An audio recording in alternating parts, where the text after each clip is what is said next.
ஹர ஹர நம பார்வதி பதையே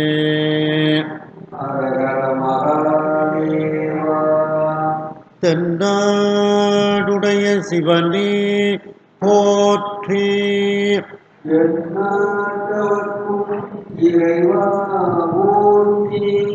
கலைநிறை கணபதிக்கு திருச்செந்தூர் முருகனுக்கு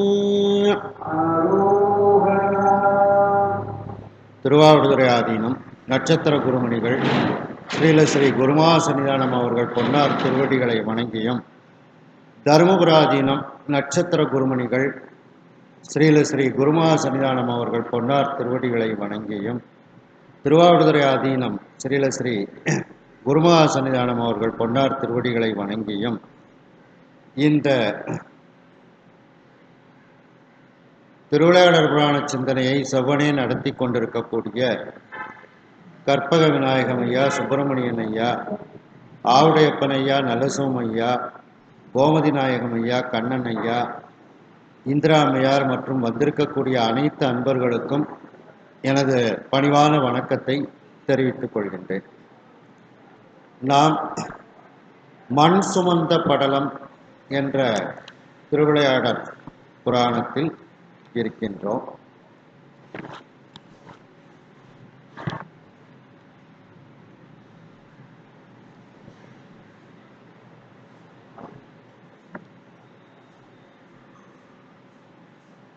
மணிவாசகருக்காக சிவபெருமான் மதுரையில் வைகை ஆற்றை பெருகச் செய்தார். அந்த வைகை ஆற்று கரையை அடைப்பதற்காக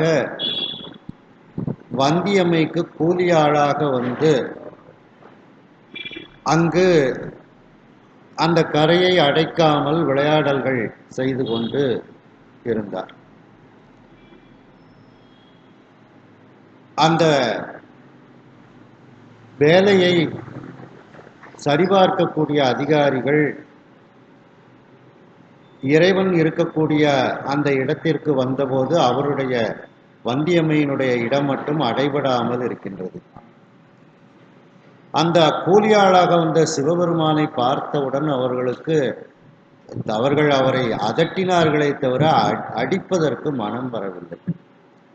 ஏதோ ஒரு பெரிய ராஜா வீட்டு பிள்ளை மாதிரி இருக்காரு அப்படின்னுட்டு அவர்கள் அரசரிடத்தில் சொல்வோம் என்ற அரிமர்த்தன பாண்டியனிடத்தில் சென்று கூறுகின்றார்கள். அரிமர்த்தன பாண்டியன் மற்றவர்களோடு சென்று கரை எப்படி அடைபட்டிருக்கின்றது என்று பார்த்து வருகின்றார். எல்லா இடங்களும் அடைபட்டு இருக்கின்றது. இந்த வந்தியம்மையினுடைய இடத்தில் மட்டும் கரை அடைபடாமல் வெள்ளப்பெருக்கு பெருகி கொண்டு பக்கத்தில் அடைத்த கரையையும் அது அரித்து கொண்டு செல்கிறது.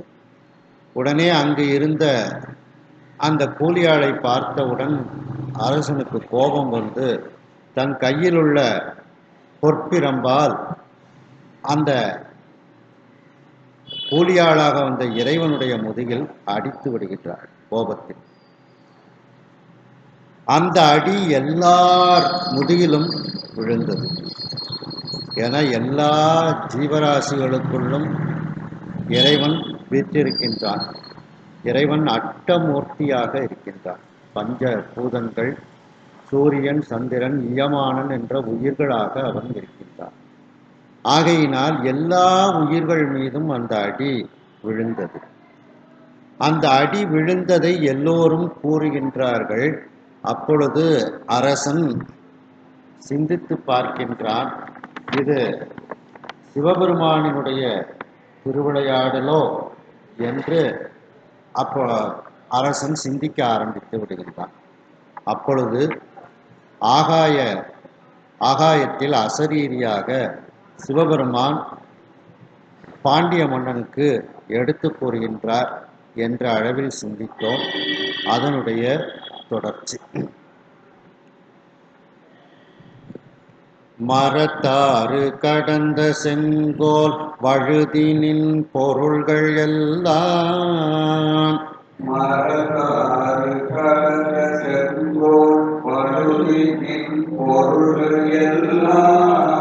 அறத்தாற்றின் ஈட்டப்பட்ட அணையவை புனிதமான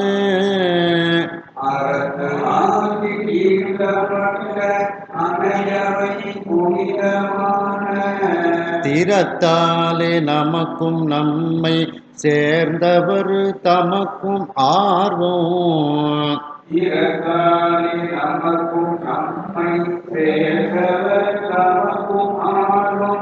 உரத்தாவில் பாதவூரன் உதவினான் ஆதலாலே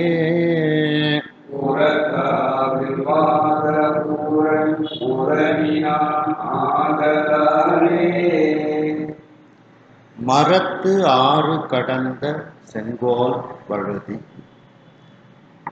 அதாவது மரத்து ஆறு, ஆறுனா வழின்னு ஒரு அர்த்தம். மரத்து ஆறுனா பாவ வழி, அறச்செயல் மரச்செயல், அதுல மரத்து ஆறு பாவ வழியை வென்றவன். கடந்த அப்படின்னா வென்றவன் அப்படின்னு அர்த்தம்.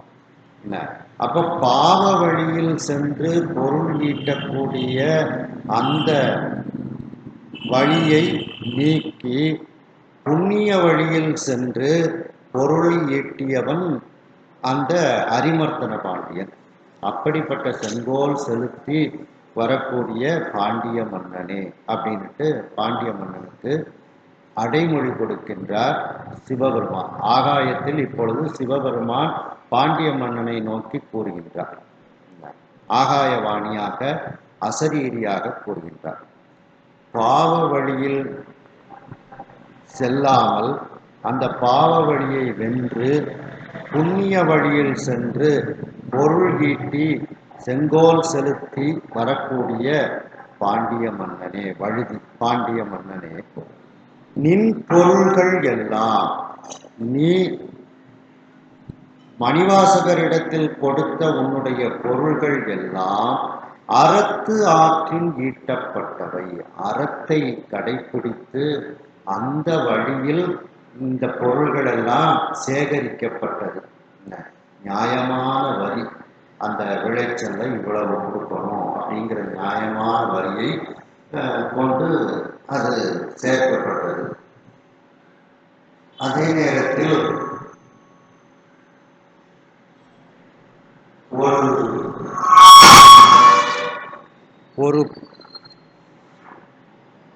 ஒரு சமயம் விளைச்சல் விளையவில்லை என்றால் வரியை நீக்கி விடுவார்கள். அப்படியெல்லாம் நியாயமான ஒரு முறையில் ஈட்டப்பட்ட பொருளை சேர்த்து வைத்திருக்கின்றார். அணையவை புனிதமான, சத்தம் இல்லையே, சத்தமே இல்லை. அணையவை புனிதமான திறத்தாலே நீ சேர்த்து வைத்த அந்த செல்வங்கள் எல்லாம் புனிதத்தன்மை வாய்ந்தது. அந்த காரணத்தினால் அந்த செல்வத்தை நமக்கும் நம்மை சேர்ந்தவர் தமக்கும், அந்த மணிவாசக பெருமான் எனக்கும் அதை செலவழித்தார், என்னை சார்ந்த சிவனடியார்களுக்கும் அவர் செலவழித்தார். என்ன நமக்கும் நம்மை சேர்ந்தவர் தமக்கும் ஆர்வம் புற ஆசை மிகுதியினால் சிவனடியார்களுக்கு செலவழிக்கணும், சிவபெருமானுக்கு செலவழிக்கணுங்கிற ஆசை மிகுதியினால் தாவு இல் வாதவூரன். தாவுன்னா குற்றம்னு அர்த்தம், இல் அப்படின்னா இல்லாத அப்படின்னு அர்த்தம். அப்ப குற்றம் இல்லாத இந்த வாதவூரனாகிய மணிவாசக பெருமான் உதவினான். உதவுதல்னா கொடுத்தல், தருதல்னு அர்த்தம். இந்த உன்னுடைய செல்வத்தை எல்லாம் எனக்கும் என்னை சார்ந்த அடியார் பெருமக்களுக்கும் இந்த செல்வத்தை எல்லாம் தந்தார். அதனால் ஆதலாலே ஆகையினால் அப்படின்னு சொல்லி அடுத்த பாடல்ல தான் அது முடியுது, பொருள் முடியுது.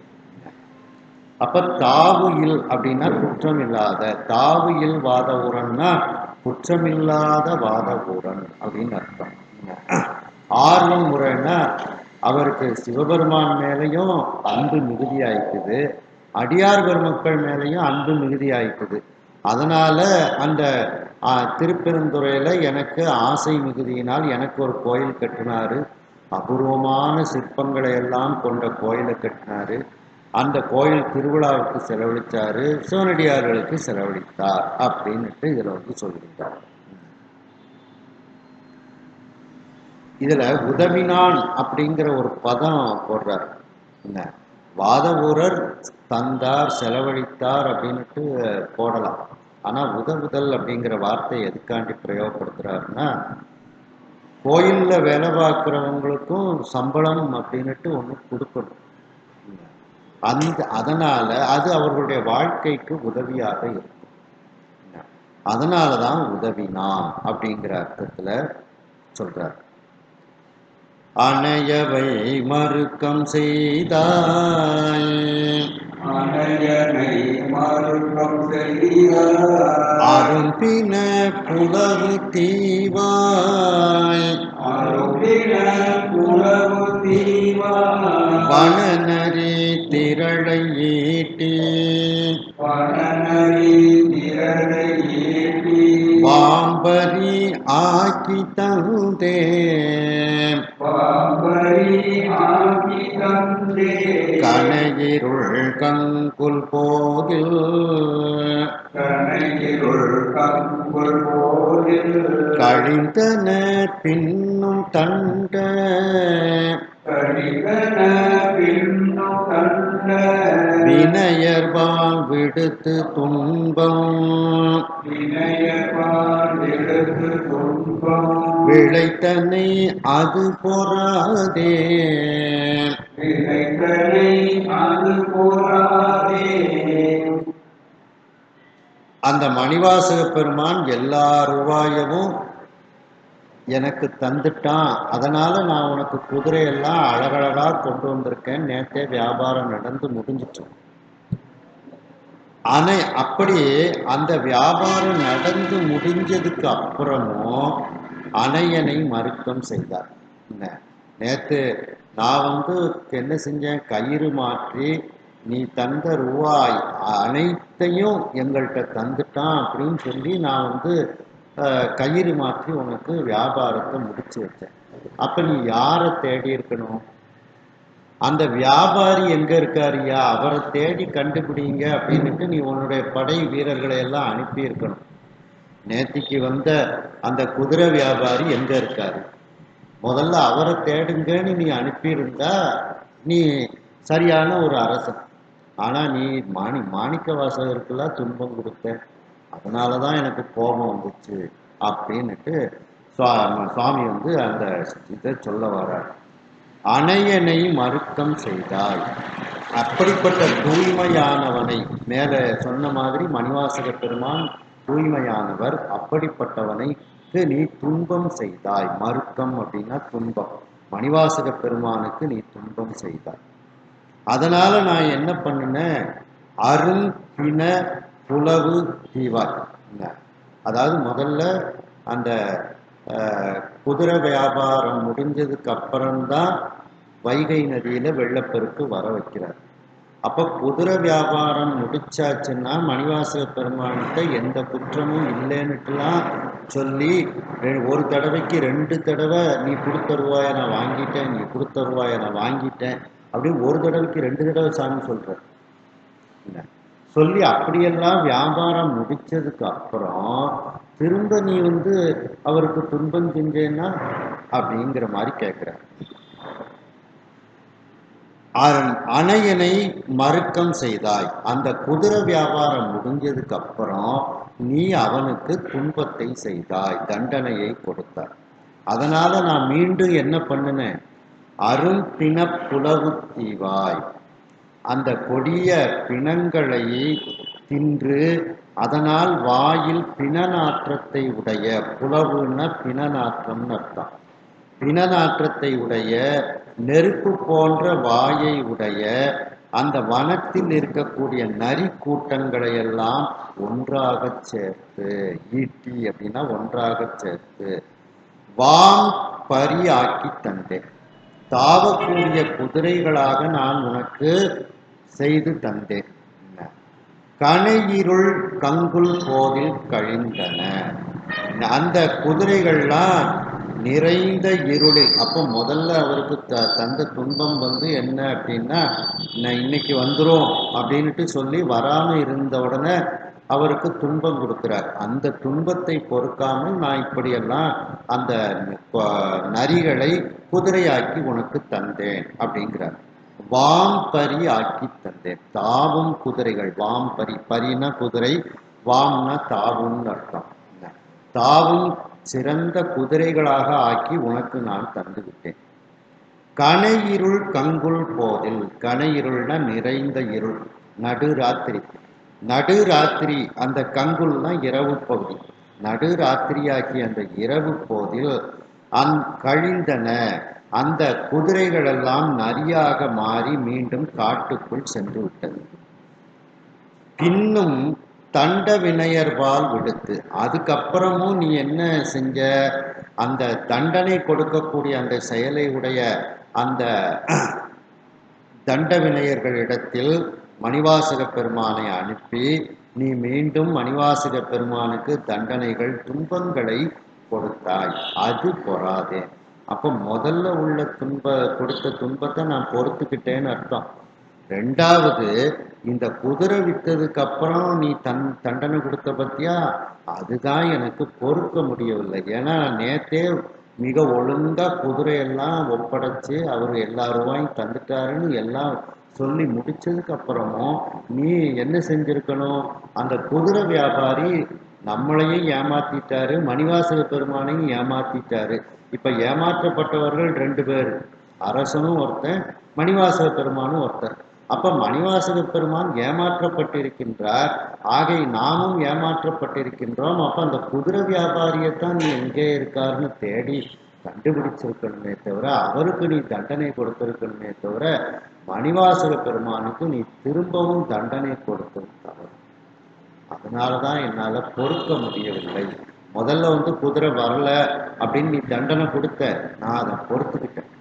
இப்ப ரெண்டாவது வந்து குதிரை வியாபாரம் முடிஞ்சதுக்கு அப்புறம் நீ வந்து தண்டனை கொடுத்த பத்தியா, அதைத்தான் நீ என்னால பொறுக்க முடியல. குதிரை வியாபாரி எங்க, அந்த குதிரை வீரர்கள் எங்கன்னு நீ ஆளை விட்டு தேடி இருக்கணும் பாண்டிய நாடு முழுவதும். அதை செய்யாமல் ஏமாற்றப்பட்டவர்களில் ஒருவரான மணிவாசக பெருமானுக்கும் நீ தண்டனை கொடுத்தார்.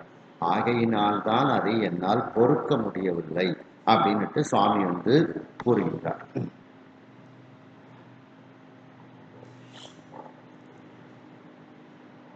பாண்டிய மன்னனினுடைய முதுகிலும் எல்லா உயிர்கள் முதுகிலும் பிறம்படி விழுகின்றது.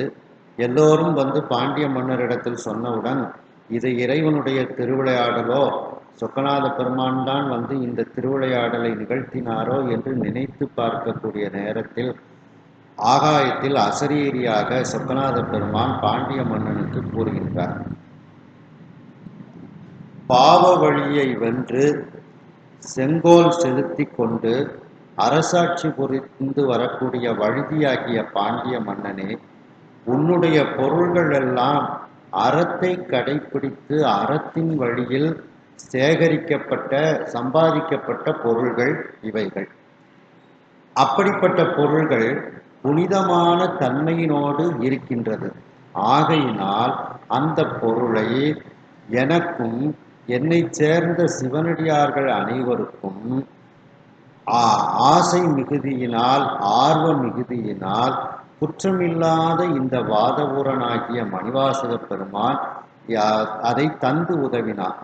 ஆகையினால் அணையனை மறுக்கம் செய்தார். அவனுக்கு நீ துன்பத்தை செய்தார். அருமையான கொடிய பிணங்களை தின்று அதனால் வாயில் பிணநாற்றம் உடைய நெருப்பு போன்ற வாயை உடைய காட்டில் உள்ள நரி கூட்டங்களையெல்லாம் ஒன்றாக சேர்த்து அழகிய தாவும் குதிரைகளாக ஆக்கி இப்பொழுது உன்னிடத்தில் நாம் தந்தோம். அந்த நரிகளெல்லாம் நிறைந்த இருளாகிய இரவு பொழுதில் நடுராத்திரியில் அவைகள் மீண்டும் அந்த குதிரைகளெல்லாம் நரிகளாக மாறி அந்த குதிரை லாயத்தை விட்டு அவைகளெல்லாம் காட்டிற்கு சென்று விட்டன. அதற்கு பிறகும் நீ அந்த குதிரை வீரர்களையும் அந்த குதிரை வியாபாரம் செய்த அந்த குதிரை வியாபாரியையும் நீ தேடி கண்டுபிடித்திருக்க வேண்டும். ஏமாற்றப்பட்டது நீயும் மணிவாசக பெருமான். மணிவாசக பெருமான் ஏமாற்றப்பட்டவர்.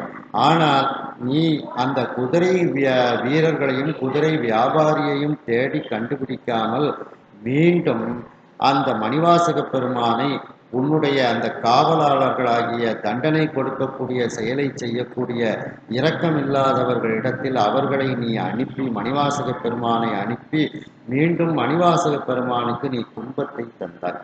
அதைத்தான் என்னால் பொறுக்க முடியவில்லை என்று அந்த அசரீரியாக சுவாமி கூறிக்கொண்டே வருகின்றார்.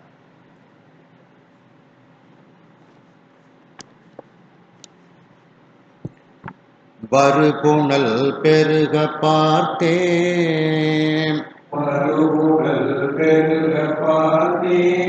வந்தி கைப்பிட்டு வாங்கி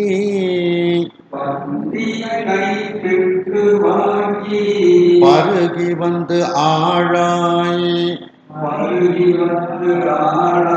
மாறுபட்டன மண் போக அட்டு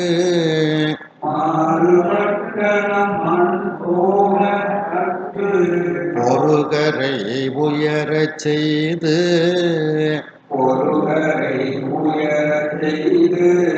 போகி அவ் அன்னை போல்வாள் பெருகிய இடும்பை தீர்த்து எம் பேருலகு அடையச் செய்தேன்.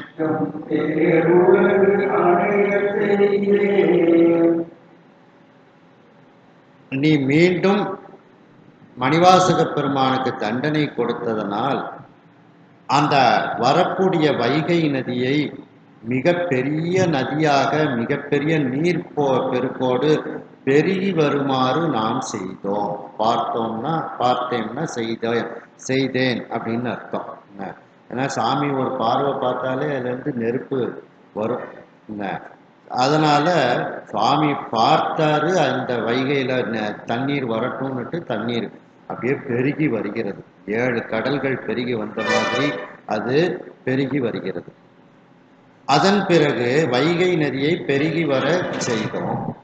வந்தி கைப்பிட்டு வாங்கி, வந்தி கையினால் தயாரிக்கப்பட்ட அந்த பிட்டை தினந்தோறும் வாங்கி பருகி வந்து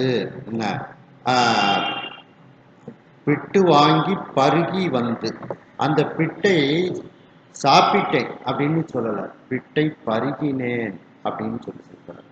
ஏன் அப்படின்னா பிட்டு ஒரு கடினமான உணவு, தண்ணீர் பசை கொஞ்சம் கம்மியா இருக்கும். அதனால அந்த பிட்டை சாப்பிடும்போது நம்ம வாயில உள்ள எச்சில்லாம் ஒன்னா சேர்ந்து அது ஒரு கூழ் மாதிரி ஆகி அதுக்கப்புறம் தான் வாய்க்குள்ள போகும், வயிற்றுக்குள்ள போகும். அதனால 2வது அந்த அம்மா சுட சுட அவிச்சு கொடுத்தாங்க. சுட சுட அவிச்சு கொடுக்கும்போது இன்னமும் நல்ல வாய்க்குள்ள போய் அது ஒரு கூழ் மாதிரி ஆனாதான் அதை சாப்பிட முடியும். அதனாலதான் அந்த வாயில நிறைய எச்சில் வருமாறு நான் அதை ஒரு கூழாக ஆக்கி பருகினேன் அப்படின்ட்டு அந்த பருகிங்கிற வார்த்தையை போடுறேன். அப்படி ரசிச்சு சாப்பிட்டார் சுவாமி. ஏன்னா டெய்லி அவிக்கிற புட்டு அப்படி ஃப்ரெஷ்ஷா அவிச்ச உடனே சாமிக்கு நிவேதம் சுட சுட ஆவி பறக்க. இந்த ஆவுடையார் கோயிலில் பார்த்தீங்கன்னா ஆவி பறக்கும், அப்படியே அந்த பீடத்தில் அப்படியே வடித்து சாதத்தை தட்டிடுவாங்க. அதுக்கு ஆவியாக பரவரும் அந்த இது. அப்படி இந்த அம்மா ஆவி பறக்க தினந்தோறும் நைவேத்தியம் பண்ணாங்க. அதனால அதை கூழ் மாதிரி வாய்க்குள்ள வச்சு பருகினேன் அப்படின்னு சொல்றாரு. அந்த அம்மா தந்த பிட்டை நான் உண்டு அதன் பிறகு இந்த வைகை கரைக்கு வந்து அந்த வந்தியம்மையினுடைய கூலி ஆளாக வந்து மாறுபட்டணம், பாண்டிய மன்னனே உன்னுடைய கைகளால் நான் அடிபட்டேன் அப்படின்னு அர்த்தம். மாறுபட்டணம்னா பிரம்பு அடிபட்டேன் அப்படின்னு சாமி கூறுகின்றார். பிரம்படி பட்டதுக்கு அப்புறம் அந்த இடத்த அடைச்சிட்டு தான் போறார் சுவாமி. மண் போக அட்டு, அந்த மண்ணை நிறைய தலையில் சுமந்து கொண்டு அந்த உடைப்பு எடுத்த இடத்தில் ஒரு கூட மண்ணை அட்டுன்னா அந்த இடத்துல போடுறாருன்னு அர்த்தம். அந்த இடத்தில் அந்த மண்ணை போட்டுவிட்டு பொறுகரை உயரச் செய்து உடைந்த கரையை மீண்டும் உயரமாக ஆக்கி அந்த அம்மாவுக்குள்ள வேலையை நான் முடிச்சுட்டு தான் மறைஞ்சேன் அப்படின்னு சொல்லி சாமி சொல்றாரு. அந்த அம்மாவுக்குள்ள வேலையை நான் பாக்கி வைக்கல, அந்த அம்மாவுக்குன்னு கூலியாளா வந்தேன், கடைசியில ஒரு கூட மண்ணை போட்டு அந்த இடத்த நான் நல்லா அடைச்சு கொடுத்துட்டேன் அப்படின்னு சொல்றாங்க. இந்த பொறுகரை உயரச் செய்து, ஏன்னா அடைக்காம விட்டாருன்னா மீண்டும் வந்தியம்மாட்ட என்ன உன் இடம் அடபடலைன்னு சாமி கேட்பாரு. ஆனா இப்ப வந்தியம்மாவை சாமி கைலாயத்துக்கு கூட்டிட்டு போகணும். அதனால அந்த அம்மாவுக்கு எந்த ஒரு துன்பமும் யாரும் கொடுத்துடக்கூடாதுன்னுட்டு அந்த அம்மாவுக்குன்னு விடுக்கப்பட்ட அந்த ஆற்றினுடைய கரையை நான் அடைச்சிட்டு தான் அந்த இடத்த விட்டு மறைங்க அப்படின்னு சாமி சொல்றாங்க. பொறுகரை உயரச் செய்து, அந்த வந்தியம்மாவுக்குன்னு விடுக்கப்பட்ட அந்த உடைந்த கரையை மீண்டும் நன்றாக உயரச் செய்து போகி அந்த இடத்தை விட்டு நான் மறைந்து விட்டேன். அவ் அன்னை போல்வாள், எனக்கு அந்த அம்மா தாயை போன்று இருக்கக்கூடியவள். அவளுக்கு பெருகிய இடும்பை தீர்த்து, அவளுக்கு என்ன துன்பம் பெருகிச்சு? கூலியாளே கிடைக்கல, இவர்தான் சுவாமி தான் கூலியாளாக கிடைச்சார். அந்த தாயாருக்கு பெருகிய அந்த துன்பத்தை தீர்த்து அந்த உடைப்பட்ட கரையை அடைத்து எம் பேர் உலகு அடையச் செய்தேன். என்னுடைய மிகப்பெரிய உலகமாகிய அந்த சிவலோகத்தைக்கு அந்த தாயை நான் அழைத்து சென்றேன், வந்தியம்மையை நான் அழைத்து சென்றேன் அப்படின்னு சொல்றார். அப்ப சாலோக பதவி, சாலோக சாமீப சாரூப சாய்ச்சியம்ங்கிற பதவி. அதுல இப்போ என்னுடைய உலகத்தை அடை செய்தேங்கிறதுனால அந்த சாலோக பதவியை அந்த அம்மையாருக்கு நான் கொடுத்தேன். ஏன்னா அந்த அம்மாவுக்கு அது ஒன்று பாக்கி இருக்கு, கொடுக்க வேண்டியது, அதனால அதை நான் செய்தேன் அப்படின்னு சொல்றாங்க.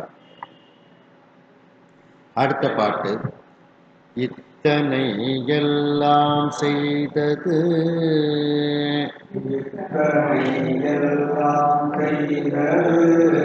இவன் பொருட்டு இந்த வேத,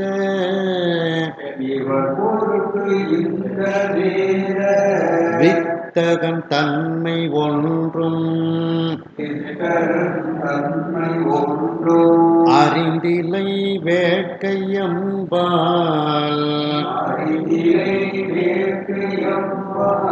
வைத்து உனக்கு இம்மையோடு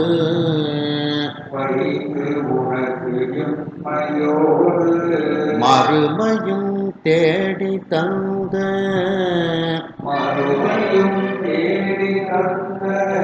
உத்தமன் தொடை சந்து ஆதி புறப்பற்றும் ஒழிந்த நீரால்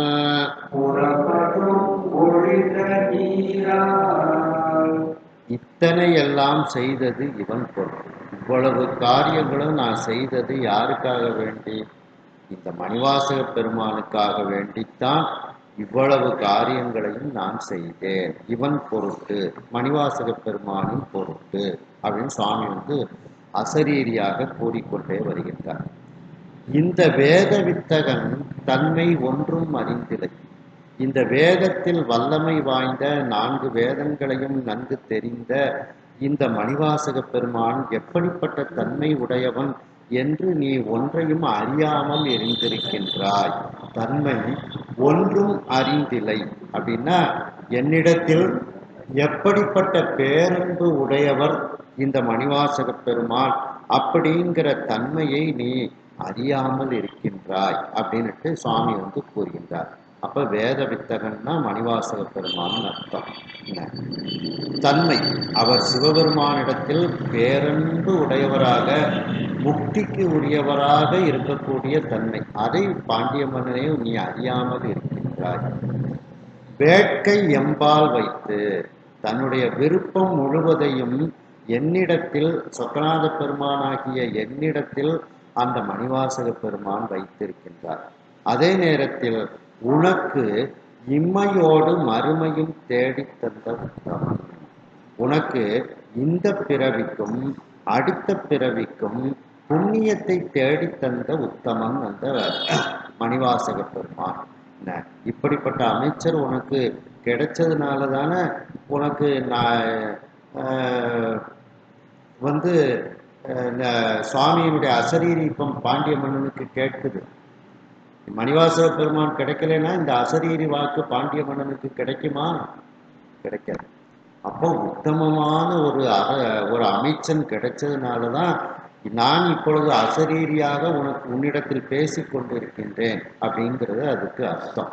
என்ன, உனக்கு இம்மையோடு மறுமையும் தேடித் தந்த உத்தமன், உனக்கு இந்த பிறவிக்கும் அடுத்த பிறவிக்கும், இந்த பிறவிக்கு புண்ணியத்தையும் அடுத்த பிறவிக்கு வீடு பேற்றையும் தேடித் தந்த உத்தமனாக இந்த மணிவாசக பெருமான் இருக்கின்றார். தொடை சந்து ஆதி புறப்பற்றும் ஒழிந்த நீரால், அவர் உனக்காக மாலைகள் சந்தனம் இதையெல்லாம் அணிந்து ஒரு அமைச்சனாக வந்து இருக்கின்றார்.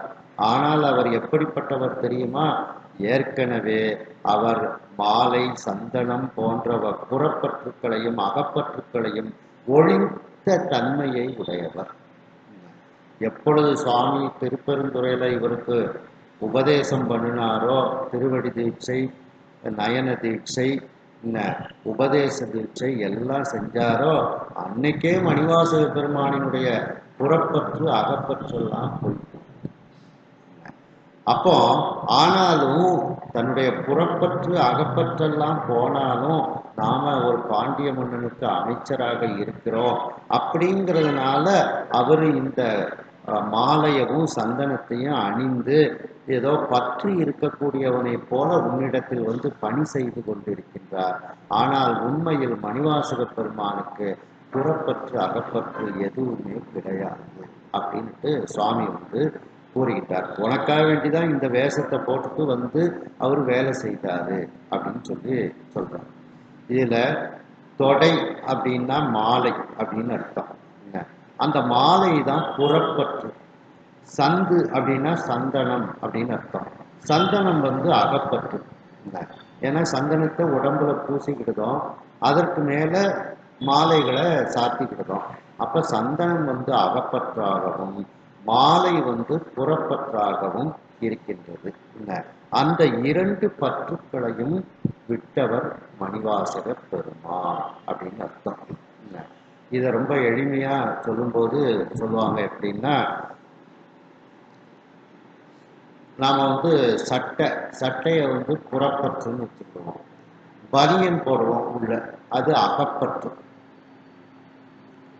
போடும்போது முதல்ல பனியன் ஆகிய அகப்பற்று அதை போட்டுட்டு தான் புறப்பற்றாகிய சட்டையை போடுவோம். ஆனா கழட்டும் போது முதல்ல எதை போட்டோம்? பனியனைத்தானே போட்டோம், அதைத்தானே கலத்தணும்? இல்லை, நாம சட்டையைத்தான் கலத்துவோம். கலற்றும் போது சட்டையை கலத்திட்டு அதுக்கப்புறம்தான் பனியனை கலற்றுவோம். அதுபோல கலற்றும் போது முதல்ல புறப்பற்று போகும், அதுக்கப்புறம் அகப்பற்று போகும். அப்போ இந்த அதுபோல இந்த மாலை வந்து புறப்பற்றாகவும் சந்தனம் வந்து அகப்பற்றாகவும் இங்கே சொல்லப்படுகிறது. அதுபோல மாலையை முதல்ல புறப்பற்றாகிய அதை கலத்தி வெளியில வைப்போம், அதுக்கப்புறம் தான் சந்தனத்தை நம்ம வந்து நீக்குவோம். குளிக்கும்போது சந்தனத்தை வந்து நீக்குவோம். அப்படி அந்த தொடை அப்படிங்கிறத புறப்பற்றாகவும் சந்தனத்தை அகப்பற்றாகவும் குறிப்பாக இதில் சொல்லி மணிவாசக பெருமான் புறப்பற்று அகப்பற்று இரண்டும் இல்லாதவர், உனக்காக வேண்டி இப்படி மாலையும் சந்தனமும் அணிந்து ஒரு அமைச்சர் கோலத்தில் வந்திருக்கின்றார் அப்படின்ட்டு சுவாமி வந்து அவரிடத்தில் உணர்த்துகின்றார். அதாவது இன்னும் கொஞ்ச நேரத்தில் அவர் இந்த ரெண்டையும் உறுதியாக நீக்கி விடுவாருங்கிறது அதுல குறிப்பு. உன்னை விட்டு அவர் விலக போறாரு, உன்னை விட்டு விலகிட்டார்னா இந்த புறப்பற்றும் அகப்பற்றும் அவர்கிட்ட கொஞ்ச நேரத்தில் அதை நீக்கி விடுவார் அப்படிங்கிற குறிப்பையும் இதில் குறிப்பாக பரஞ்சோதி முனிவர் கூறுகின்றார். பாண்டிய மன்னனே, நீ அந்த நரிகளெல்லாம் இரவு பொழுது குதிரைகளெல்லாம் இரவு பொழுதில் நரிகளாக சென்றதற்கு பிறகு நீ அந்த குதிரை வியாபாரியை தேடி இருக்க வேண்டும். ஆனால் மீண்டும் நீ மணிவாசக பெருமானுக்கு துன்பத்தை தந்தாய். அது என்னால் பொறுக்க முடியவில்லை. ஆகையினால் அந்த வேகமாக வரக்கூடிய அந்த வைகை ஆற்றில் மிகப்பெரிய நீர்ப்பெருக்கை பெருகுமாறு நாம் செய்தோம். வந்தியம்மை தினந்தோறும் அவித்து வைக்கக்கூடிய கையால் தந்த அந்த பிட்டை வாங்கி அதை மிகவும் ருசித்து ரசித்து சாப்பிட்டு அதை ஒரு கூழ் போல பருகி, ஏனென்றால் அந்த பிட்டு சுட சுட இருக்கும், அதை வாயில் போட்டவுடன் எச்சிலெல்லாம் ஒன்றாக சேர்ந்து அது ஒரு கூழ் மாதிரி வந்ததற்கு பிறகுதான் அதை உண்ண முடியும். ஆகையினால் அந்த பிட்டை நான் உண்டும் பருகியும் அந்த அம்மையினிடத்தில் உத்தரவு பெற்று அந்த அம்மைக்கு கூலியாளாக அந்த வைகை கரைக்கு வந்து, பாண்டிய மன்னனே, உன்னிடத்தில் நான் திறம்பால் அடிபட்டனன். அடிபட்டதற்கு பிறகும் நான் ஒரு கூடை மண்ணை எடுத்து அந்த குழியில் உடைப்பு எடுத்த இடத்தில் அந்த மண்ணை போட்டுவிட்டு அந்த உடைந்த கரையை மிகவும் உயரமாக ஆக்கி அந்த கரையினுடைய அடைப்பை சரி செய்துவிட்டு அந்த இடத்தை விட்டு நான் மறைந்தேன். அந்த அம்மைக்காக ஒதுக்கப்பட்ட வேலையை நான் சிறப்பாக செய்து முடித்து அந்த இடத்தை விட்டு மறைந்து விட்டேன். ஏனென்றால் எனக்கு அவள் அன்னையை போன்று இருக்கக்கூடியவள்.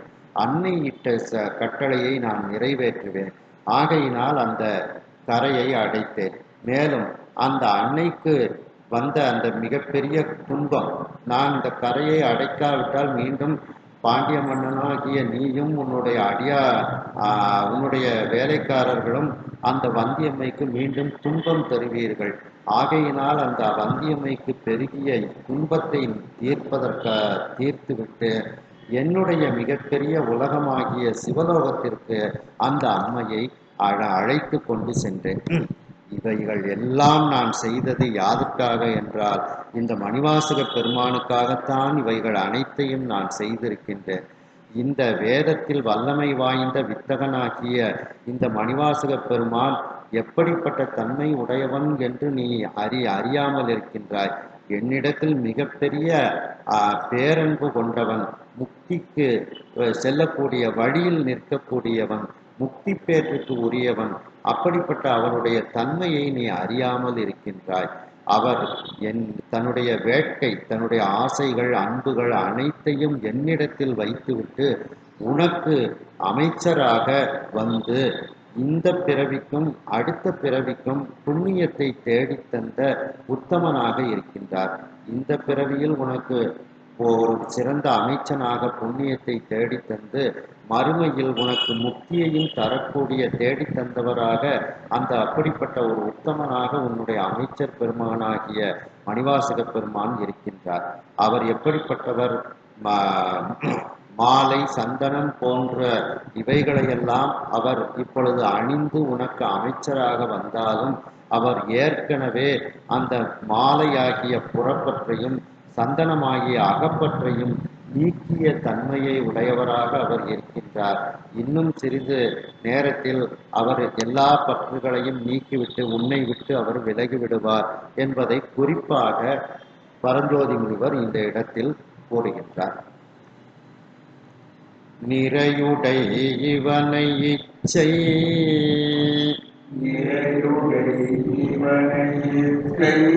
வழியினால் நிறுத்தி ஆன்ற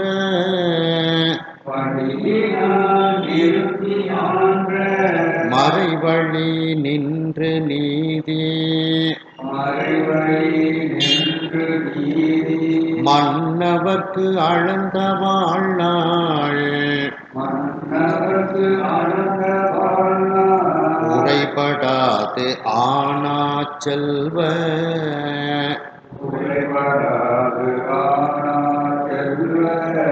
வாரி பாரியுள் பொழித்து வாழ்க என்று பாரியுள் குளித்து வாழ்கென்று இறையவன் மொழிந்த மாற்றம் இறையவன் மொழிந்த மாற்றம் இரு செவி நிரம்பத்தெனும் இருதெரி நிரம்பத்தென்னும் நிறையுடை இவனை. அதாவது இறைவனிடத்தில் வைத்த பக்தியில் உறுதிப்பாடோடு இருக்கக்கூடிய இந்த மணிவாசக பெருமானை இவன் இச்சை வழியினால் நிறுத்தி, அவர் எப்படிப்பட்ட விருப்பத்தோடு செல்லுகின்றாரோ அந்த வழியில் அவரை நீ போக விட்டுவிடு. நிறுத்தினா போக விட்டு விடுன்னு அர்த்தம். அந்த வழியில் அவரை நிறுத்தி செல்ல அனுமதி கொடு அப்படின்னு சுவாமி சொல்றார். இப்ப மணிவாசக பெருமான் அடுத்து துறவியாக செல்லக்கூடிய ஒரு நிலையில் இருக்கின்றார்.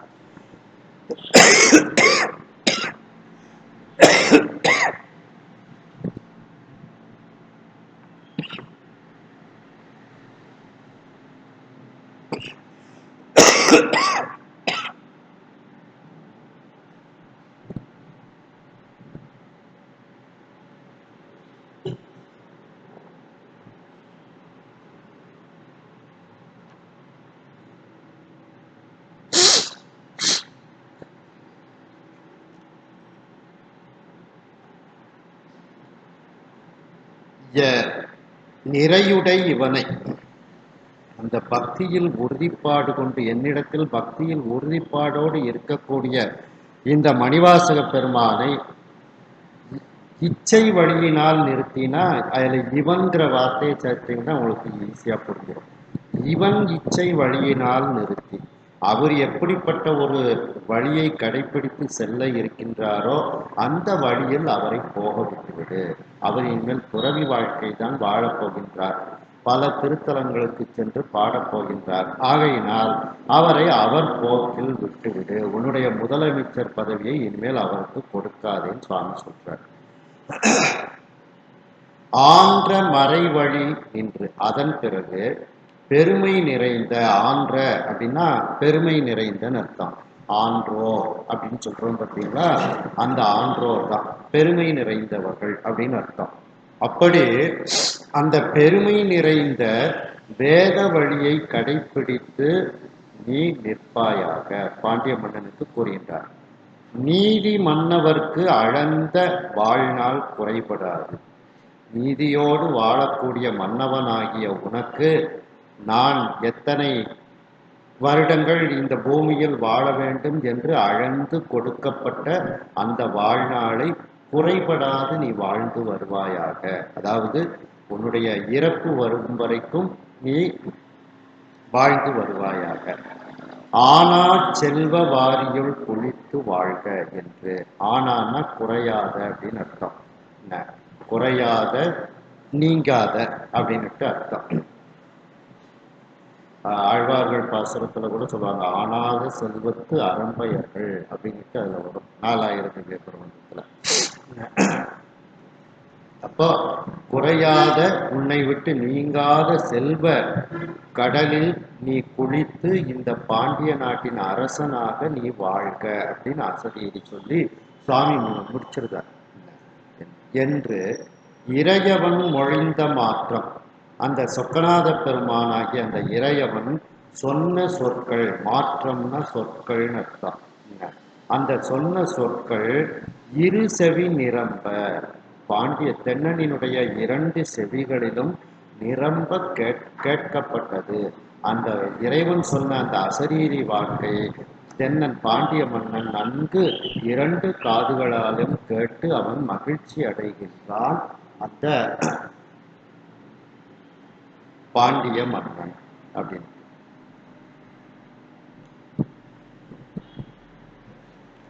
இப்ப அவரை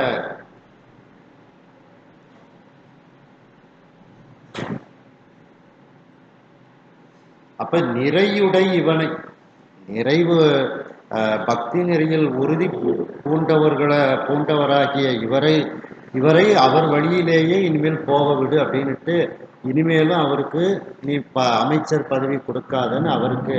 ஏன்னா பாண்டிய மன்னன் இவ்வளவு சொன்னதுக்கப்புறம் நீ திரும்ப அமைச்சர் பதவியில இருக்கணும்னு வேண்டும். மணிவாசக பெருமான் மறுப்பார், வேண்டாப்பா அப்படின்ட்டு. அதனாலதான் நான் ஞானசம்பந்த பெருமானும் சொல்லும்போது, மறைவுடையாய் தோளுடையாய் வார்சடை மேல் வளரும் பிறை உடையாய் திஞ்ஞகனே என்று உன்னை பேசினல்லால் குறைவுடையார் குற்றம்போராய் கொள்கையினால் உயர்ந்த நிறைவுடையார் இடர்களையாய் நெடுங்களம் மேயவனே. கொள்கையினால் உயர்ந்த நிறைவுடையார். நாம் சிவபெருமானுக்கே இனிமேல் தொண்டு செய்ய வேண்டும்ங்கிற அந்த கொள்கையில் இப்பொழுது உறுதியாக மணிவாசக பெருமான் இருக்கின்றார்.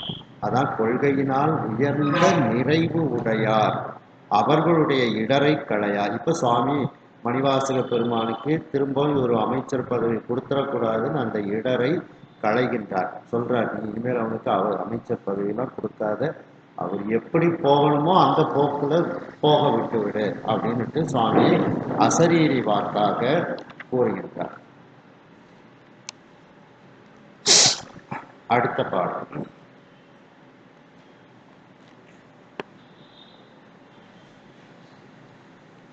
அச்சம் ஒற்று உவகை ஏற்ப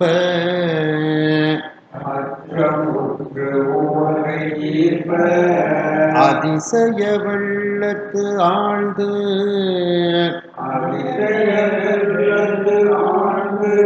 ஒச்சமில் அன்பர் எங்கு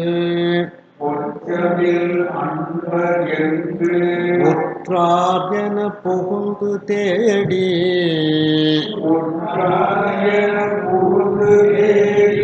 நச்சரவு அசைத்த கூடல்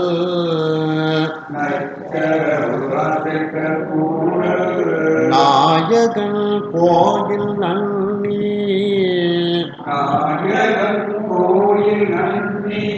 இச்சையில் இருக்கின்றாரை கண்டு போய் இறைஞ்சி வீழ்ந்தான்.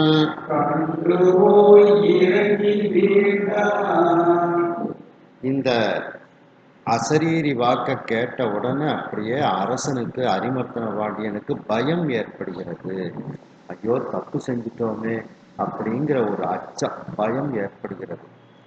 அதே நேரத்தில் ஒரு மகிழ்ச்சி, சரி நம்மளை சுவாமியே இப்படி நமக்கு வாக்கு கொடுத்துட்டாரு அப்படிங்கிற மகிழ்ச்சி. அந்த மகிழ்ச்சியின் காரணமாக அவரை எங்க இழுக்கா அந்த மகிழ்ச்சி, மணிவாசக பெருமான் எங்க இருக்காரு அப்படின்னு அவரை தேடி அவரை நோக்கி செல்வதற்கு இழுக்கின்றது. ஈர்ப்ப, உவகை ஈர்ப்ப, மணிவாசக பெருமானை பார்க்கணுங்கிற மகிழ்ச்சி அவரை மணிவாசகரை நோக்கி இழுக்கின்றது. அதிசய வெள்ளத்து ஆழ்ந்து, இதுவரைக்கும் நடந்த இந்த அதிசய செயலையெல்லாம் பார்த்து மிகப்பெரிய அதிசய வெள்ளமாக இருக்கின்றதே அப்படின்ட்டு அந்த மகிழ்ச்சியில், வெள்ளமாகிய அந்த மகிழ்ச்சியில் அப்படியே முங்கி திளைக்கின்றான் பாண்டிய மன்னன். பொச்சமில் அன்பர், பொச்சம்னா பொய் அப்படின்னு அர்த்தம். பொய்யில்லாத அந்த அன்பராகிய மணிவாசக பெருமான் எங்கு உற்றார், அவர் இப்பொழுது எங்கே இருக்கின்றார் என புகுந்து தேடி, அவர் எங்க இருக்காருன்னுட்டு எல்லாத்தையும் கேட்டு அவர் இருக்கக்கூடிய இடத்திற்கு புகுந்து அவரை தேடுகின்றார். அவர் எங்க இருக்கிறாரு, சிவன் கோயில்ல சொக்கநாத பெருமான் கோயில்ல அவர் இருக்கின்றார். அவர் இருக்கக்கூடிய இடத்துக்கு, சொக்கநாத பெருமான் கோயிலுக்கு வந்துடுவார். நச்சு அரவு அசைத்த கூடல் நாயகன் கோயில் நன்னி, அந்த விஷமுடைய பாம்பை ஆபரணமாக அணிந்திருக்கக்கூடிய அந்த கூடல் நாயகனாகிய மதுரையம்பதியில் இருக்கக்கூடிய சொக்கநாத பெருமான் இருக்கக்கூடிய கோயிலுக்கு வந்து சேர்கின்றார். அங்க கோயிலுக்குள்ள மணிவாசக பெருமான் அப்படியே இச்சையில் இருக்கின்றாரை, தனது விருப்பப்படி அப்படியே தியானத்துல மூழ்கி போய் மணிவாசக பெருமான் இருக்கின்றார். இச்சையில்னா தனது விருப்பப்படி தியானத்தில், அவருக்கு விருப்பமான அந்த தியானத்தில் மூழ்கி இருக்கின்றார். இறைவனை நினைந்து அப்படியே மூழ்கி இருக்கின்றார்.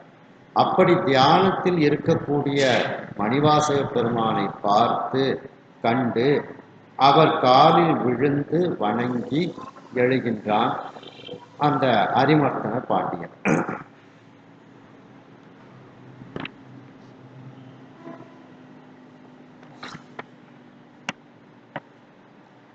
இறைவன் அசரீரியாக கூறிக்கொண்டே வருகின்றார். என்னிடத்தில் பக்தியில் உறுதியுடைய நிறைவை உடைய இந்த மணிவாசக பெருமானை இனி வருங்காலங்களில் இவருடைய விருப்பப்படி அவர் என்ன வழியில் செல்ல நினைக்கின்றாரோ அந்த வழியில் நீ செலுத்துவதற்கு நீ தயாராக இரு. உன்னுடைய அமைச்சர் பதவியை கொடுத்து அவரை நிறுத்திவிடாது. அவர் எந்த வழியில் செல்கின்றாரோ அந்த வழியில் அவரை போக விடுவாயாக என்று கூறிக்கொண்டு மேலும் கூறுகின்றார். அந்த பெருமை நிறைந்த வேத வழியை கடைபிடித்து நின்று கொண்டு நீ நீதி தவறாத மன்னவனாகிய உனக்கு என்று அளந்து கொடுக்கப்பட்ட அந்த வாழ்நாள் வரைக்கும் நீ எந்த விதமான குறைவும் இல்லாது வாழ்வாயாக. குறையாத நீங்காத செல்வக்கடலுள் நீ குளித்து வாழ்வாயாக என்று இறைவன் அசரீரியாக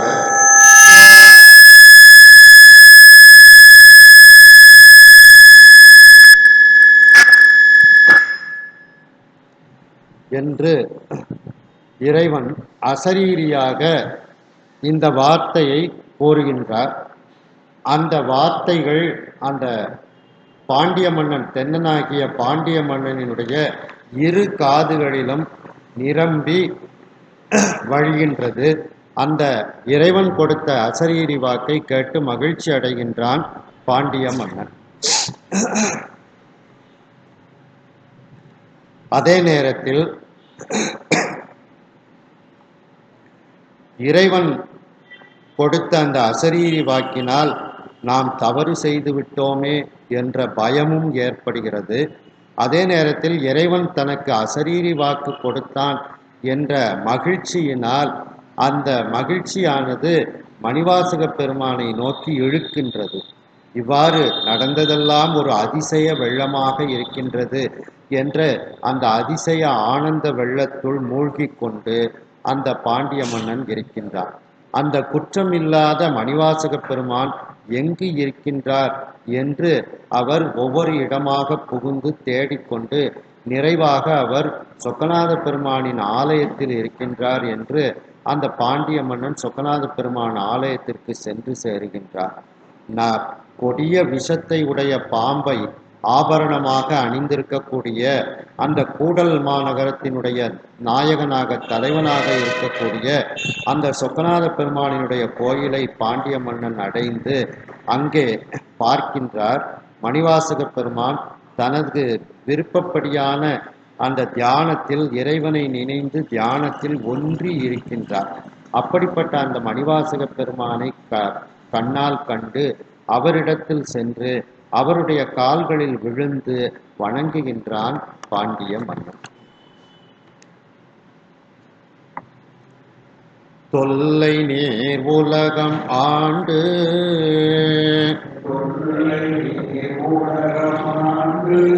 சுடு துயர் நரகத்து ஆழ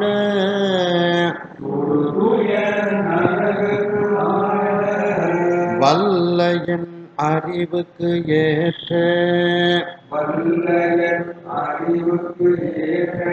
வண்ணமே செய்தேன் நீர் என்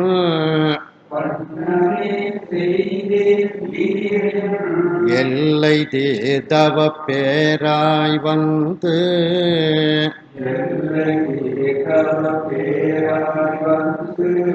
இகபர ஏதுவாகி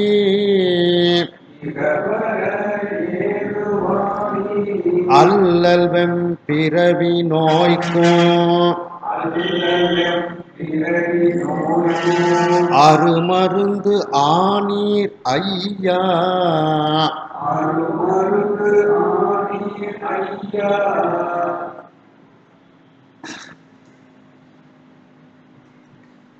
தொல்லை நீர் உலகம் ஆண்டு. தொல்லைனா பழமையான, நீர் உலகம்னா கடல் சூழ்ந்த உலகம் அப்படின்னு அர்த்தம். கடல் சூழ்ந்த உலகத்தை அப்படின்னுட்டு இதுல வருது பார்த்தீங்களா? கடல் சூழ்ந்த உலகெல்லாம் அப்படின்னுட்டு காக்கின்ற பெருமா காடவர்கம் கலர்ச்சிந்த நிறையாருக்கும் அந்த கடல் சூழ்ந்த உலகத்தை தான் இங்க நீர் உலகம் அப்படின்னு சொல்லப்படுகிறது. கடலால் சூழப்பட்ட உலகம்.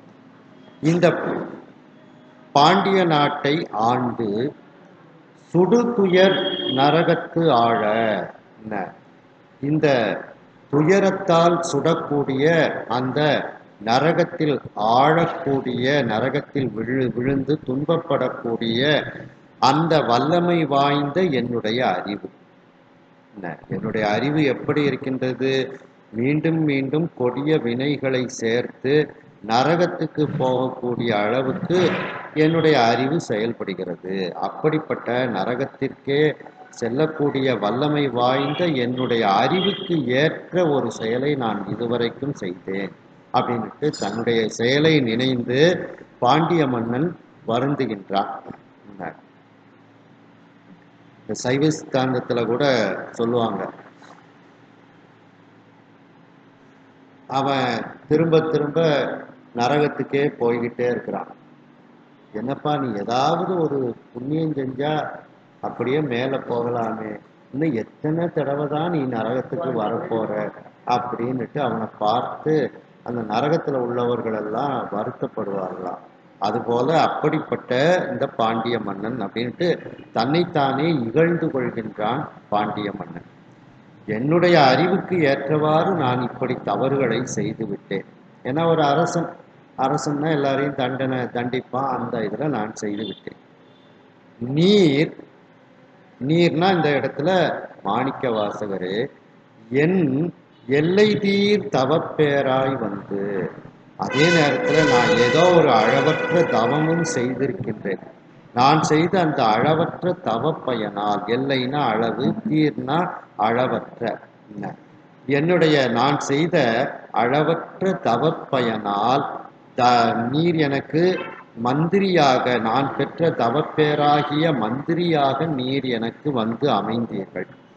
அமைந்ததோடு மட்டுமல்லாமல், மந்திரியாக வந்ததோடு மட்டுமல்லாமல், இகபர ஏதுவாகி, இகம்பரம்னா இம்மை மறுமை, இம்மை மறுமைக்கும் காரணமான, ஏதுன்னா காரணம்னு அர்த்தம், காரணமான அல்லல் தரக்கூடிய கொடிய பிறவி நோய்க்கும் நீர் எனக்கு அந்த நோயை தீர்க்கக்கூடிய மிக உயர்ந்த மருந்தாகவும் நீர் எனக்கு ஆகிவிட்டீர்கள் ஐயா அப்படின்னுட்டு மணிவாசக பெருமானை மகிழ்ச்சியோடு அவர் மணிவாசக பெருமானை பார்த்து கூறுகின்றார். அதாவது எனக்கு இனிமேல் பிறவி கிடையாது அப்படிங்கிற ஒரு நிலைமையை எனக்கு அருளி செய்தவராக நீங்கள் இருக்கின்றீர்கள் அப்படின்னுட்டு மணிவாசக பெருமானை புகழ்கின்றார். இந்த பிறவியில நான் அரசனாக இருந்து இந்த பிறவியை கழித்து விடுவேன், நடப்பு வினையை கழித்து விடுவேன். அடுத்த பிறவிக்கு எனக்கு முக்தியை தரக்கூடிய ஒரு பாக்கியத்தை நீர் ஏற்படுத்தி தந்துவிட்டேன். அப்படிப்பட்ட மந்திரியாக, மிக உயர்ந்த மந்திரியாக நீங்கள் இருக்கின்றீர்கள் அப்படின்னுட்டு மணிவாசக பெருமானை பார்த்து புகழ்ந்து கூறுகின்றார் அரிமர்த்தன பாண்டியன். ஏன்னா நான் செஞ்ச செயலுக்கு எனக்கு நரகம்தான் கிடைக்கும். ஆனா நான் மணிவாசக பெருமானை உங்களை சார்ந்ததனால் எனக்கு இப்பொழுது அந்த பிறவி நோய் நீங்கக்கூடிய ஒரு வாய்ப்பை எனக்கு இறைவன் தந்திருக்கின்றான் அப்படின்னுட்டு அரிமர்த்தன பாண்டியன் கூறுகின்றார். செருத்து நான் உம்மை எண்ணாது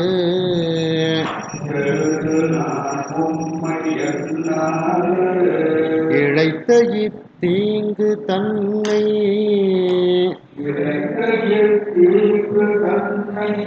பொறுத்து நீர் முன்போல் நுங்கள்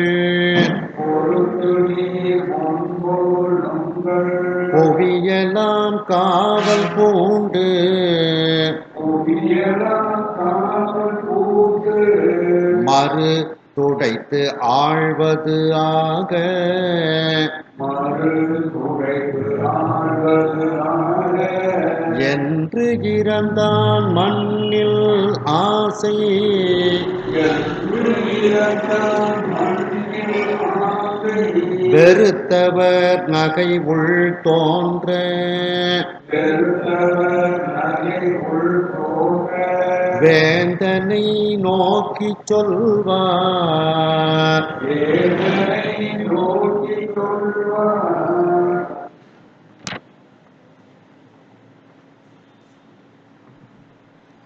செருத்து மணிவாசக பெருமானே, நான் உம்மிடத்தில் கோபம் கொண்டு, செருத்துனா கோபம் கொண்டு, உம்மை கோபித்து, நான் உம்மை எண்ணாது.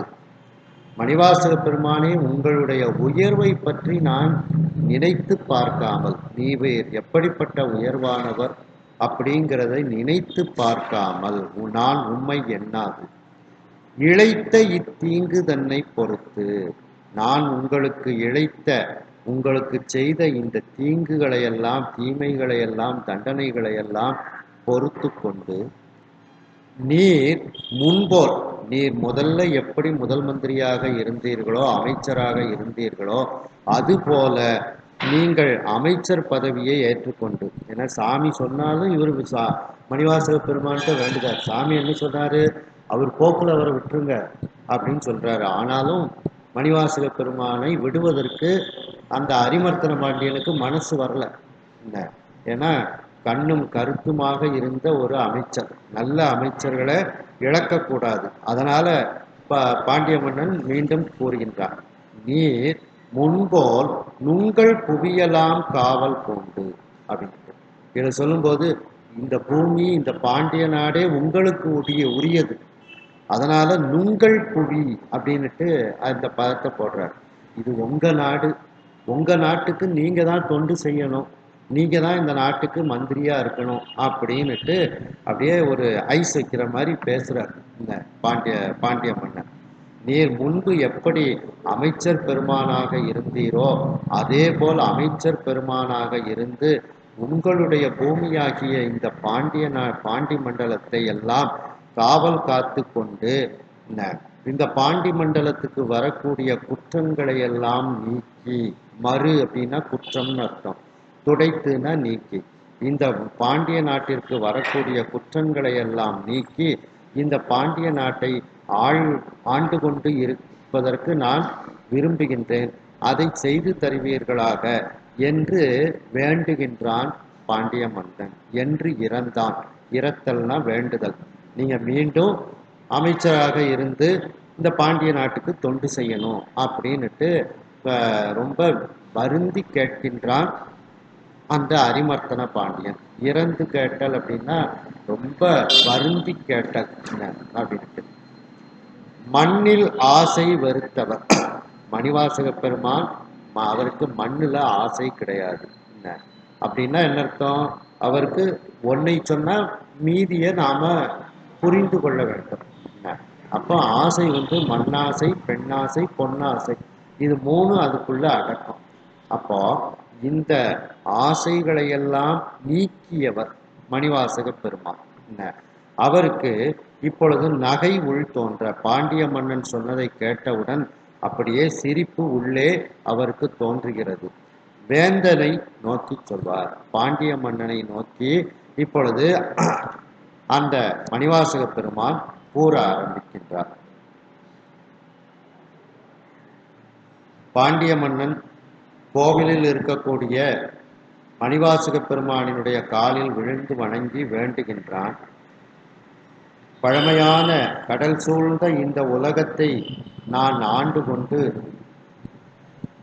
சுடு துயர், கொடுமையான துயர்களுக்கு காரணமாக நான் இருந்து அந்த துயரங்களினால் நரகத்தில் சென்று ஆளக்கூடிய ஒரு தன்மை உடையவனாக நான் இதுவரை ஆட்சி செய்து வந்திருக்கின்றேன். என்னுடைய அறிவுக்கு ஏற்ற வண்ணம் நரகத்துக்கு செல்லக்கூடிய ஒரு செயலையெல்லாம் நான் செய்து விட்டேன். ஆனால் மணிவாசக பெருமானே நீவீர் என்னுடைய நான் ஏதோ ஒரு காலத்தில் செய்த அளவற்ற தவப்பயனின் காரணமாக எனக்கு மந்திரியாக நீர் வந்து நான் செய்த தவத்தின் பேராக எனக்கு மந்திரியாக வந்து அமைந்தீர்கள். மேலும் அதோடு மந்திரியாக மட்டுமல்லாமல் இகத்துக்கும் பரத்துக்கும் காரணமாக இருக்கக்கூடிய இம்மைக்கும் மறுமைக்கும் காரணமான அந்த அல்லலாகிய கொடிய பிறவி நோய்க்கும் அருமையான மருந்தாக எனக்கு நீங்கள் ஆகிவிட்டீர்கள் ஐயா என்று மணிவாசக பெருமானை புகழ்கின்றார். ஏனென்றால் மணிவாசக பெருமான் மந்திரியாக வந்ததனால்தான் பாண்டிய மன்னனுக்கு இறைவனுடைய அந்த அசரீரி வாக்கு கிடைக்கின்றது. இறைவனை பார்க்கக்கூடிய ஒரு தரிசனம் கிடைக்கின்றது. கூலியாளாக வந்தாலும் சுவாமி சாமி தானே, அந்த இறைவனை கூலியாளாக தரிசனம் செய்யக்கூடிய பாக்கியம் பாண்டிய மன்னனுக்கு கிடைக்கிறது. மணிவாசக பெருமான் அமைச்சராக இருந்ததுனால தான் சுவாமிக்கு மிகப்பெரிய அந்த ஆவுடையார் கோயில்னு இன்றைக்கும் பெயர் சொல்லி நிற்கக்கூடிய ஆவுடையார் கோவில் கிடைக்கின்றது. ஆகையினால் ஒரு அருமையான மந்திரியின் காரணமாக அந்த பாண்டிய மன்னனுக்கு பிறவி நோய்க்கும் ஒரு பிறவியை நீக்கக்கூடிய அருமருந்தாக மணிவாசக பெருமான் இருக்கின்றார். அதை சொல்லி பாண்டிய மன்னன் புகழுகின்றார். மேலும் நான் கோபப்பட்டு கொண்டு உன்னிடத்தில் கோபப்பட்டு கொண்டு உம்முடைய பெருமைகளையெல்லாம் நினைத்து பார்க்காமல் உங்களுக்கு பலவிதமான துன்பங்களை இழைத்து விட்டேன். நான் செய்த இந்த தீங்கு இந்த துன்பங்களையெல்லாம் நீங்கள் பொறுத்து கொள்ள வேண்டும். நீங்கள் மீண்டும் முன்பு எப்படி அமைச்சர் பதவியில் இருந்தீர்களோ அதே போல் அமைச்சர் பதவியை ஏற்றுக்கொண்டு உங்களுடைய பூமி இந்த பாண்டிய மண்டலம் இனி என்னுடைய பூமி அல்ல, இந்த பாண்டிய நாடு உங்களுடைய பூமி. இந்த பாண்டிய நாட்டை எல்லாம் நீங்கள் அமைச்சராக இருந்து காவல் காத்து கொண்டு பாண்டிய நாட்டிற்கு வரக்கூடிய குற்றங்களை எல்லாம் நீக்கி இந்த பாண்டிய மண்டலத்தை அமைச்சராக இருந்து ஆளக்கூடியவராக நீங்கள் இருக்க வேண்டும், மீண்டும் மந்திரியாக இருக்க வேண்டும் என்று மிகவும் வேண்டி விரும்பி கேட்கின்றான் பாண்டிய மன்னன். ஆனால் மண்ணாசை, பெண்ணாசை, பொன்னாசை ஆகிய 3 ஆசைகளையும் வெறுத்தவராக இருக்கக்கூடிய மணிவாசக பெருமான் பாண்டிய மன்னன் சொன்னதை கேட்டு அவருக்கு சிரிப்பு உள்ளே தோன்றுகின்றது. அந்த பாண்டிய மன்னனை நோக்கி இப்பொழுது மணிவாசக பெருமான் கூறுகின்றார். பாய்திரை புரளும் முன்னீர் படுகடல் உலகுக்கு எல்லாம் ஆயிரம் செங்கணான் போல் அரசு வீற்று இருப்பீர் உங்கள்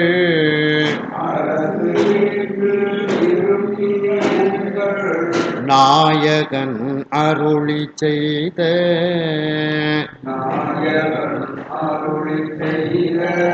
வண்ணமே நயந்து செய்வீர் தூயவர் அன்றோ நுங்கள் சூழல் சேர்ந்து ஒழுகவல்ல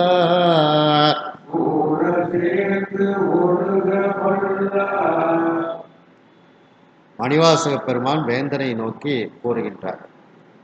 வாய்த்திரை புரளும் முன்னீர்.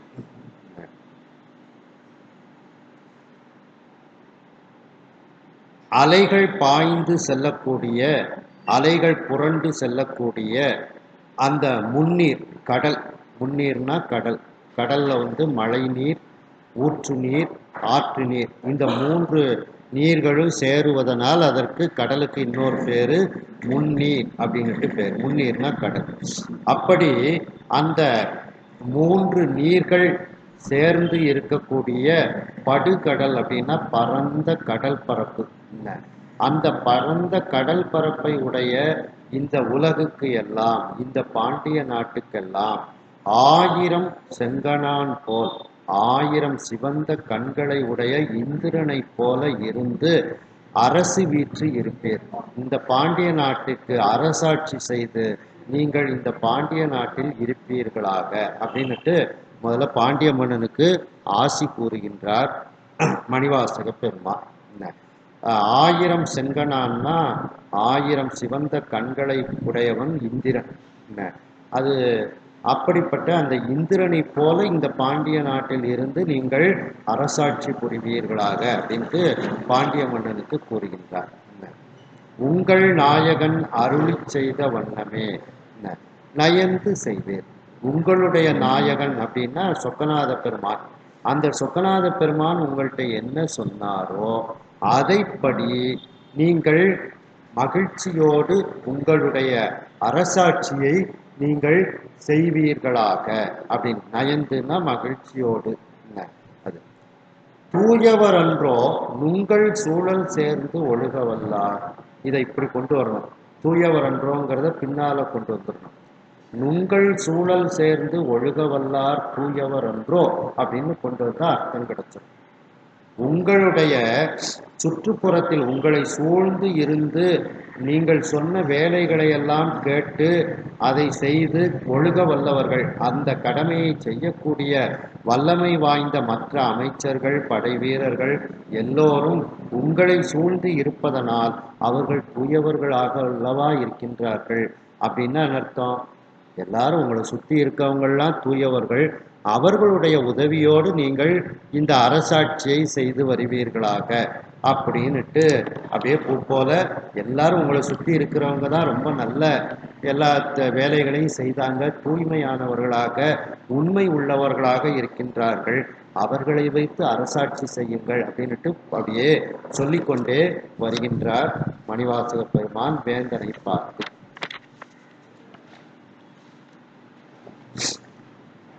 உம்மை நான் அடுத்த நீரால்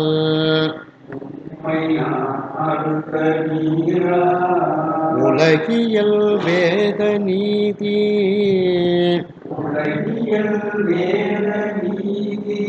செம்மையால் இரண்டும் நன்றா தெளிந்தது தெளிந்த நீரால் மெய்மையாம் சித்த சுத்தி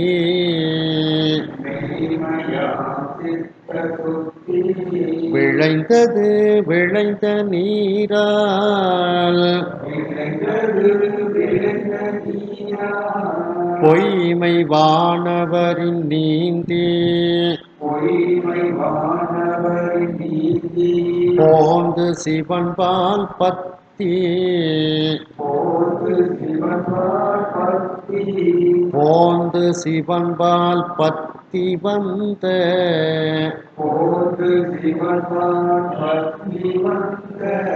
அடுத்த பாட்டில் உள்ள வந்தங்கிறத இங்க சேர்த்து முடிக்கணும். முடிச்சாதான் அர்த்தம் கிடைக்கும். உம்மை நான் அடுத்த நீரால், பாண்டிய மன்னனே உங்களை நான் அடைந்த தன்மையால், அடுத்தன்னா அடைந்தன்னு அர்த்தம், நீரால் அப்படின்னா தன்மையால் அப்படின்னு அர்த்தம். உங்களை அடைந்த தன்மையால் எனக்கு எப்படிப்பட்ட தெளிவு ஏற்பட்டது அப்படின்னா உலகியல் தெளிவு எனக்கு கிடைத்தது, வேத நீதியினுடைய தெளிவு எனக்கு கிடைத்தது அப்படின்னு அர்த்தம். என்ன உலகியல் வேத நீதி செம்மையால் இரண்டும் நன்றா தெளிந்தது. மிகச் சிறப்பாக, செம்மையால் அப்படின்னா மிகச் சிறப்பாக மேற்கூறிய இரண்டும் உலகியல் நீதியும் வேத நீதியும் எனக்கு நன்றா தெளிந்தது அப்படின்னா எனக்கு மிக நன்றாக நான் அதை தெரிந்து கொண்டேன்.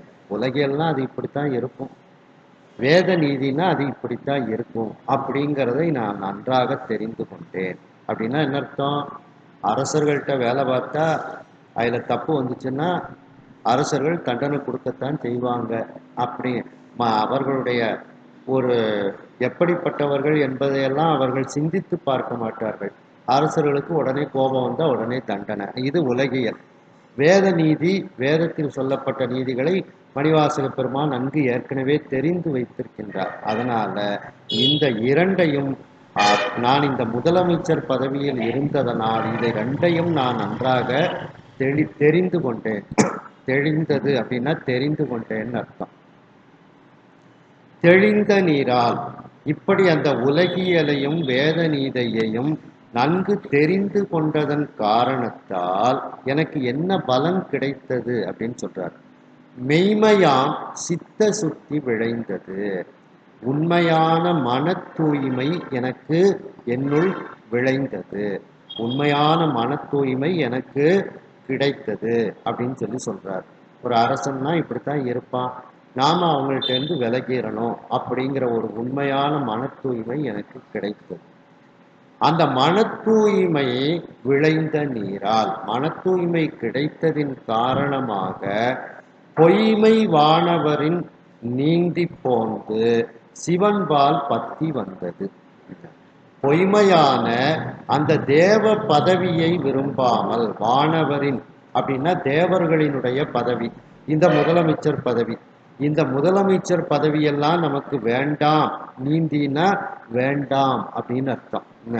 இந்த பதவியெல்லாம் நமக்கு வேண்டாம் என்று அந்த தேவர் பதவியாகிய அந்த முதலமைச்சர் பதவியை எல்லாம் விரும்பாமல் அந்த விருப்பம் என்கின்ற கடலிலிருந்து நான் நீந்தி வந்து கரைக்கு வந்து சேர்ந்தேன்.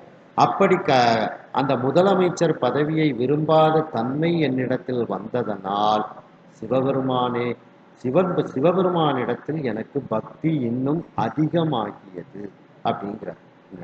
கடைசியில நமக்கு எதுவுமே நிலையாதது, நிலைத்த ஒன்று சிவபெருமான் தான்.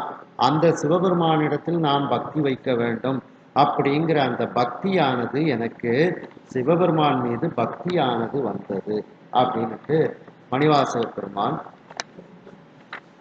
கூறிக்கொண்டே வருகின்றார். மணிவாசக பெருமான் பாண்டிய மன்னனுடைய வேண்டுகோளை கேட்டுக்கொண்டு அந்த பாண்டிய மன்னனை நோக்கி இப்பொழுது கூறுகின்றார்.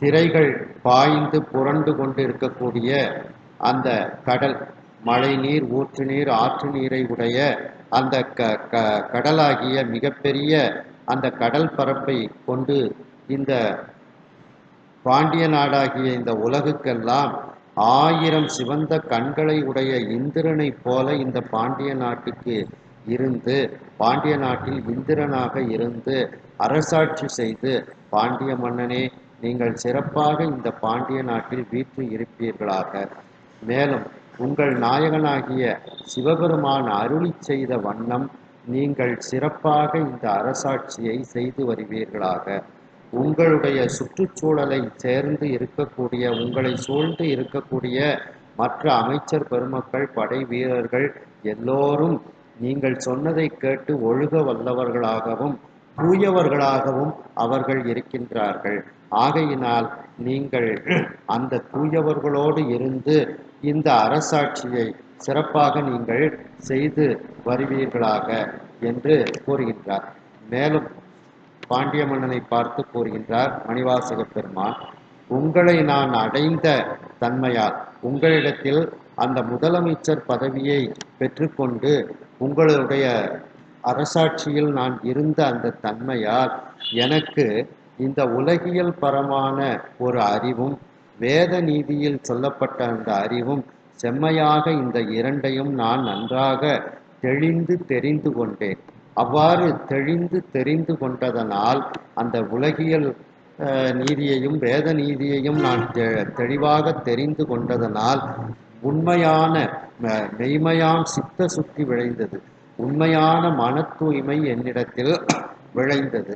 அந்த மனத்தில் தூய்மை விளைந்த தன்மையால் பொய்மைத்தன்மையான தேவர்களினுடைய பதவியை போன்று இருக்கக்கூடிய இந்த அமைச்சர் பதவி என்கின்ற ஆசை கடலிலிருந்து நான் நீந்தி கொண்டு இந்த அமைச்சர் பதவி, தேவ பதவி இதெல்லாம் நமக்கு வேண்டாம் என்று நான் மனதில் நினைத்த அதன் காரணமாக சிவபெருமானிடத்தில் எனக்கு பக்தி ஏற்பட்டது அப்படின்ட்டு அரசனிடத்தில் கூறுகின்றார். வந்த ஏப்பத்தியாலே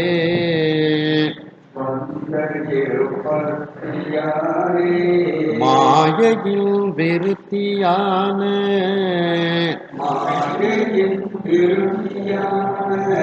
பந்தமாம் பவஞ்ச வாழ்க்கை விளைவினுள் பட்ட துன்பம்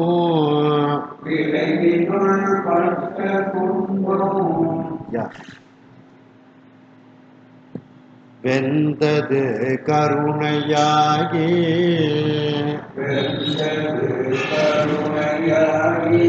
மெய்யுணர்வு இன்பம் தன்னை தந்தது பாதம் சூட்டி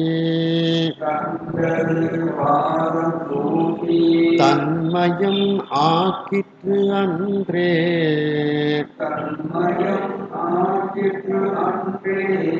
இப்போ சிவபெருமானிடத்தில் பக்தி வந்ததன் காரணமாக இப்பத்தியாலே இறைவனிடத்தில் ஏற்பட்ட அந்த பக்தியின் காரணமாக மாயையின் விருத்தியான அந்த மாயையிலிருந்து விருத்தி அடையக்கூடிய இந்த பந்தத்தை தரக்கூடிய பிரபஞ்ச வாழ்க்கை, பவஞ்சம் அப்படின்னா பிரபஞ்சம்னு அர்த்தம். இந்த பிரபஞ்ச வாழ்க்கை விளைவினில் பட்ட துன்பம் வெந்தது. அந்த பிரபஞ்ச வாழ்க்கையில் நான் அதனால் விளைந்து வரக்கூடிய என்னுடைய வினைவின் விளைவாகிய அந்த துன்பம் அழிந்தது. வெந்தது அப்படின்னா அழிந்தது அப்படின்னு அர்த்தம். அதாவது இறைவனிடத்தில் நாம் பக்தி செய்ய செய்ய நம்முடைய கண்மம் தொலையும் அப்படின்ட்டு இதுல சொல்லப்படுகிறது. பக்தியினால் கண்மம் தொலைந்து விடும் அப்படிங்கிறது. அந்த பக்தியானது இறைவனுடைய அருளுக்கு காரணமாகுவதை கருணை அப்படின்ட்டு சொல்றாங்க. அதாவது மனிதர்கள் செய்யக்கூடிய அந்த பக்திக்கு இறைவன் இறங்கி அந்த மனிதர்களிடத்தில் இறைவன் தன்னுடைய கருணையை அவன் செலுத்துகின்றான், கருணையை காட்டுகின்றான் அப்படிங்கிறது கருத்து. நாம பக்தி செய்யணும், இறைவன் நம்மிடத்தில் கருணை காட்டுவான் அப்படிங்கிறது. அந்த பக்தியால் அந்த வினை விளைவினுள் பட்ட அந்த துன்பமானது அழிந்ததின் காரணமாக இறைவன் தன்னுடைய கருணையை என் மீது காட்டினான். கருணை உருவமாக ஆகி மெய்யுணர்வு ஆகிய அந்த இன்பத்தை எனக்கு அந்த இறைவன் தந்தான். அதன் பிறகு பாதம் சூட்டி தன்மயம் ஆக்கிற்று அன்றே. தன்னுடைய திருவடியை என்னுடைய தலை மீது அவன் சூட்டி தன்னுடைய உருவமாக, அதாவது சாரூபம், தன்மயம்னா சாரூபம்னு அர்த்தம், தன்னுடைய உருவமாக அந்த இறைவன் என்னை ஆக்கினான். அப்படின்னா எனக்கு அந்த சாரூப பதவியை அவன் எனக்கு தந்தான் அப்படின்னுட்டு இப்போ அந்த பாண்டிய மன்னனையோடு சேர்ந்ததனால் தனக்கு கிடைத்த ஒரு பலாபலன்களை எல்லாம் சொல்லிக்கொண்டே வருகின்றார் மணிவாசக பெருமான் என்று இந்த அளவில் இந்த சிந்தனையை நிறைவு செய்து மீண்டும் அடுத்த சிந்தனையில் இதனை நாம் தொடர்வோம். ஹர நம பார்வதி பதையே. வெற்றிவேல் முருகனுக்கு